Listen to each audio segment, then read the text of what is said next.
তাং রাজবংশের সময় ছুই নামে এক তরুণ ছিল, যে এক উচ্চপদস্থ কর্মকর্তার ছেলে। একদিন অসুস্থ এক রাজপুত্রকে দেখতে গিয়ে ছুই এক সুন্দরী দাসী মেয়ের সঙ্গে দেখা করে। তার নাম ছিল রোজ রেড। রোজ রেড আঙুল দিয়ে গোপন সংকেত দেয় এবং বিদায়ের সময় ফিসফিস করে বলে, আমাকে ভুলো না।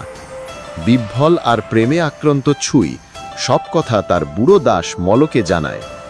মল, যার ছিল অতিপ্রাকৃত ক্ষমতা, ব্যাখ্যা করে দেয় রোজ রেড তৃতীয় প্রাসাদে থাকে, আর 15 তারিখ পূর্ণিমার রাতে তাকে আসতে হবে, তখন সে অপেক্ষা করবে। সেই রাতে মল ছুইকে কালো সিল্কে জড়িয়ে উঁচু প্রাসাদের দেওয়াল পেরিয়ে নিয়ে যায়। তারা রোজ রেডকে অপেক্ষমান অবস্থায় পায়, তবে তার প্রাসাদ পাহারা দিচ্ছিল এক ভয়ঙ্কর কুকুর। মল কুকুরটিকে মেরে ফেলে এবং ছুইকে রোজ রেডের সঙ্গে মিলিত করে।